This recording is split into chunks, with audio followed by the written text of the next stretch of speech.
Halo teman-teman, Assalamualaikum warahmatullahi wabarakatuh. Selamat berakhir pekan buatmu yang hari ini sedang berakhir pekan. Oke, kita lanjutkan lagi novel yang berjudul Ternyata Pasienku Adalah Istri Kedua Suamiku, karya Ananda Zia. Sekarang cerita akan dituturkan dari sudut pandang penulis. Tolak untuk Kemala. Kemala mendelik. Apa aku terlihat bercanda? Kami, tenaga medis, sudah disumpah profesi untuk tidak pernah berbohong ataupun menyembunyikan kebenaran terkait dengan kondisi pasien. Apalagi Mas kan suaminya Mayang. Mas berhak mengetahui kondisi istri kedua Mas. Sahut Kemala tersenyum walau ada ribuan jarum yang seolah menusuk hatinya saat dia berkata bahwa Mayang adalah istri Bram.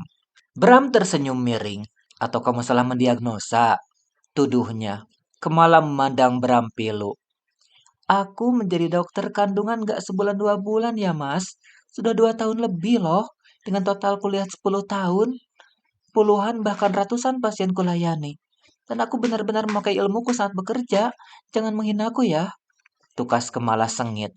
Semua yang ada di ruang tamu ikut tegang melihat sepasang suami istri itu adu mulut. Emang tadi mas gak ikut masuk saat Mbak Bayang diperiksa oleh Mbak Kemala? Selarian. Bram menggeleng.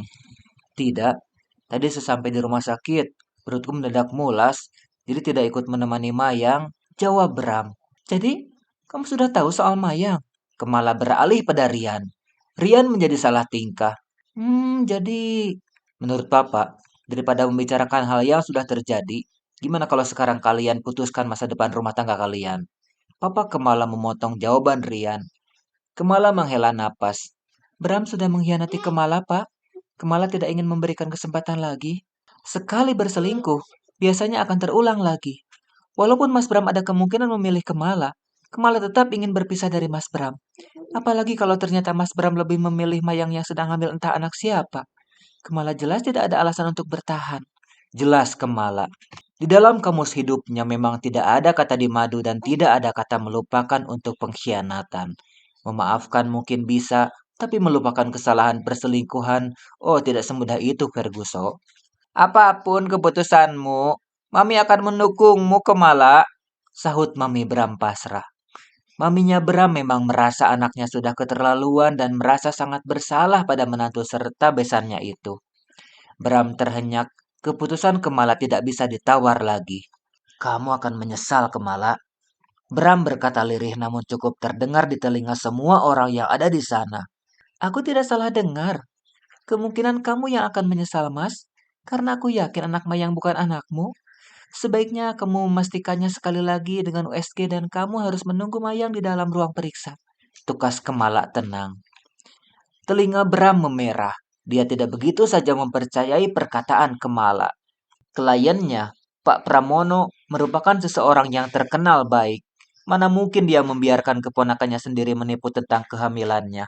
Tidak perlu mengajariku Kemala. Aku lebih tahu tentang rumah tanggaku dengan Mayang. Tukas Bram. Kemala tersenyum kecut. Bram benar-benar telah dibutakan oleh daun muda itu. Kalau begitu, silakan talak aku, Mas, dan urus perpisahan kita. Aku sudah tidak ingin berbasa-basi lagi, kata Kemala tegas. Kemala lebih memilih menjadi janda daripada bersuami tapi di madu. Bram menarik napas, ini jelas keputusan berat, tapi dia akan lebih memilih Mayang dan bayinya. Tapi entahlah, kenapa kata-kata Kemala soal bayi Mayang mengganggu pikirannya. Apa sebaiknya dia mengajak Mayang untuk USG sekali lagi demi mengetahui usia anak dalam kandungan istri keduanya itu? Baiklah, Kemala Sarasvati. Hari ini saya mentalakmu dan kamu bukan istriku lagi. Semua yang ada di ruangan ini adalah saksinya, kata Bram lirih. Kemala tersenyum kecut. Jadi ini akhir rumah tangganya. Entah siapa yang salah di sini sampai jalan perpisahan yang harus diambil. Semua yang ada di ruang tamu menarik napas. Pasti tidak mudah bagi kedua pihak keluarga dengan perpisahan ini. Terima kasih, Mas. Sekarang hubungan kita sudah jelas, kata Kemala menahan tangis yang ingin keluar dari matanya. Luka karena dikhianati dan perasaan masih cinta bercampur aduk menjadi satu, menimbulkan rasa yang tidak dapat dijelaskan. Rumah ini sebagai mas kawin dan klinik tempatmu bekerja aku berikan padamu. Tidak perlu dikembalikan, ujar Bram menatap Kemala. Kemala tersenyum. Aku akan tinggal di sini sampai masa idahku lewat sambil mencari rumah baru. Dan setelah masa idahku selesai, aku akan menjual rumah dan klinikku. Hasilnya sebagian akan kuberikan pada panti asuhan, dan sisanya akan kubelikan rumah baru. Aku tidak ingin tinggal di dalam rumah yang menyimpan bayang-bayangmu, Mas. Sahut Kemala pelan. Tapi terasa seperti ribuan belati yang menusuk hati Bram. Kemala bahkan tidak mau menerima mas kawinnya. Tapi itu kan hakmu, Kemala, kata Mami Bram. Merasa keberatan kalau mantan menantunya menjual rumah dan klinik yang telah dihadiahkan kepadanya. Biarkan saja, Bu Ayu. Kemala berhak memutuskan hendak diapakan rumah ini dan kliniknya. Sergah Bu Fitri, Mama Kemala. Saya cuma merasa nggak enak, Bu. Sudah ditinggal selingkuh oleh Bram.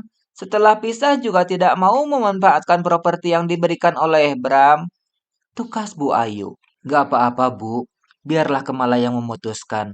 Kemala sudah besar, pasti tahu yang terbaik untuknya. Kita sebagai orang tua hanya bisa mendoakan saja. Papa Kemala menengahi. Baik, sekarang Kemala dan kamu sudah bukan suami istri menurut agama. Lebih baik selama menunggu surat keputusan dari pengadilan, kalian tidak usah tinggal serumah dulu kalau kemungkinan untuk rujuk tidak ada. Sambung Papa Kemala lagi. Baiklah Pak, sekarang juga baju-baju Bram yang ada di kamar akan Bram bereskan. Sahut Bram seraya berjalan ke arah kamarnya. Sesampai di kamar lantai 2 yang pernah digunakannya memadu kasih dengan Kemala, Bram merenung. Benarkah keputusan yang dia ambil? Apakah bayi yang dikandung Mayang bukan anaknya? Apakah dia bisa bertemu Kemala lagi? Ah, entahlah. Pengkhianatan telah terlanjur dilakukannya dan kata talak telah terucapkan. Sekarang yang terpenting adalah membereskan pakaiannya dan segera pulang ke rumah Mayang untuk menanyakan anak siapa yang dikandungnya. Bram pun mengambil koper besar miliknya yang biasanya digunakan untuk bepergian keluar kota. Dimasukkannya semua bajunya ke dalam koper. Setelah semua selesai, Bram menyeret kopernya menuruni tangga. Dia bersalaman dengan semua yang ada di ruangan tersebut, dan saat tangannya terulur pada Kemala, dokter cantik berjilbab itu menangkupkan kedua tangannya di depan dada. Bram menarik lagi tangannya yang terulur karena sadar mereka sudah terpisahkan oleh kata talak yang tadi sudah diucapkannya. Yan, ayo pulang, ajak Bram pada adiknya Rian. Rian segera mengikuti langkah kaki kakaknya. Begitu Bram dan Rian sudah tidak terlihat, Mami pun pamit, dipeluknya mantan menantunya itu dan menangis terisak-isak di bahu Kemala. Maafkan Mami, nak. Mami gagal mendidik Bram menjadi lelaki yang berguna, ucap Mami. Mami, sudahlah ini bukan salah Mami kok. Semua pasti ada hikmahnya, jawab Kemala mengusap punggung Mami. Mami pulang dulu ya. Kalau butuh apa-apa, silakan telepon Mami, kata Mami sambil melepaskan pelukannya. Kemala mengangguk dan tersenyum meski batinnya perih. Dia tidak ingin memperlihatkannya di hadapan mantan mertua dan orang tuanya. Mama dan Papa akan tinggal di sini selama kamu mau, sayang, kata Mama Kemala lembut setelah Mami Bram pulang. Makasih, Mah. Kalau memang Mama dan Papa tidak ada kegiatan lain, Kemala akan sangat senang jika ditemani di sini, sahut Kemala. Maafkan Papa ya, karena Papa menjodohkan kamu dengan Bram, kamu jadi menderita. Papa Kemala mengelus kepala putrinya. Kemala menggeleng. Gak apa-apa, Pak. Semua ini sudah nasib Kemala. Kemala akan berusaha ikhlas dan kuat menghadapinya kok, sahut Kemala. Tiba-tiba dari arah belakang muncul Mbok Sumi. Bu Kemala, maaf tadi secara tidak langsung saya mendengar tentang masalah Ibu Kemala dan Pak Bram. Kalau rumah ini dijual, bagaimana dengan nasib saya dengan suami saya? Kami ingin tetap bekerja dengan Bu Kemala, kata Mbok Sumi. Kemala tersenyum. Mbok Sumi dan Pak Hari bisa tetap bekerja ikut saya kalau memang mau dan kerasan, jawab Kemala. Saya dan suami saya tetap ingin bersama dengan Bu Kemala, Mbok Sumi menegaskan. Ya sudah, Mbok. Alhamdulillah kalau Mbok kerasan bekerja dengan saya. Tolong siapkan makan malam ya, Mbok. Papa dan Mama saya mau menginap di sini, pinta Kemala. Oh, baik, Bu. Mbok Sumi pun undur diri ke dapur. Mah, Pak, ayo istirahat ke kamar biasanya. Kemala mau mandi dulu. Sudah gerah banget. tukas Kemala seraya menuju kamarnya sendiri. Pak Pambudi dan Bu Fitri pun beranjak ke kamar yang biasanya mereka tempati saat sedang berkunjung ke rumah putrinya itu. Sesampai di kamar, Kemala memandangi foto pernikahannya dengan sendu. Setetes air mata jatuh tanpa aba-aba. Dengan segera Kemala menghapusnya. Kemala langsung masuk ke dalam kamar mandi yang berada di dalam ruangan kamarnya. Kemudian tanpa mengganti baju dia berdiri dengan punggung membelakangi tembok. Dinyalakannya shower air hangat. Kemudian duduk di lantai kamar sambil memeluk lutut dan dia pun menangis sepuasnya di bawah guyuran airnya. Sebenarnya Kemala merasa sangat rapuh dengan pengkhianatan yang telah dilakukan oleh Bram, tapi dia berusaha kuat di depan pasien dan orang tuanya. Saat sedang sendiri seperti ini, Kemala perlu menuntaskan kesedihan dan emosinya. Biarlah menyatu dengan air mata dan air hangat yang sekarang mengguyur tubuhnya. Biar semua kesedihan terlarut dan mengalir terbuang menuju tempat septic tank. Sama seperti bayangan Bram yang semoga segera lenyap dari hati dan pikiran Kemala. Saat ini saja Kemala berjanji pada dirinya sendiri bahwa hanya untuk saat ini saja air matanya yang berharga terbuang sia-sia. Karena Kemala bertekad dia tidak akan menangisi Bram setelah ini. Malamnya saat hendak beristirahat, Bu Fitri menawarkan diri untuk menemani putrinya tidur. Maaf, Ma. Kemala ingin tidur sendiri dulu. Mungkin besok boleh deh Mama temani. Tolak Kemala halus. Bu Fitri mengangguk. Dia paham putrinya membutuhkan waktu untuk sendiri terlebih dahulu setelah terjadi peristiwa yang mengguncangkan jiwanya ini. Kemala segera memasuki kamar tidurnya. Bayang-bayang Bram yang sedang memadu kasih serta janji manis Bram sebelum menikahinya terputar lagi di kepalanya menyisakan sakit hati yang teramat sangat. Seolah lupa akan janji dengan dirinya sendiri, setetes air mata meluncur lagi tanpa permisi di pipi pualamnya. Kali ini Kemala membiarkannya menderas membasahi piyama yang dikenakannya. Saat Kemala hendak meraih tisu untuk menghapus air matanya, notifikasi WhatsApp di ponselnya berbunyi.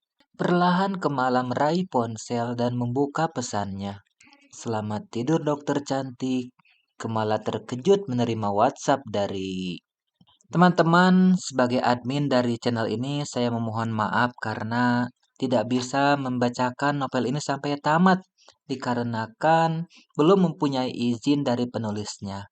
Karena itu, buat teman yang penasaran ingin membacanya sampai tamat, bisa langsung membacanya ke Play Store. Cari saja judul Ternyata Pasienku Adalah Istri Kedua Suamiku, karya Ananda Zia. Terima kasih. Assalamualaikum warahmatullahi wabarakatuh.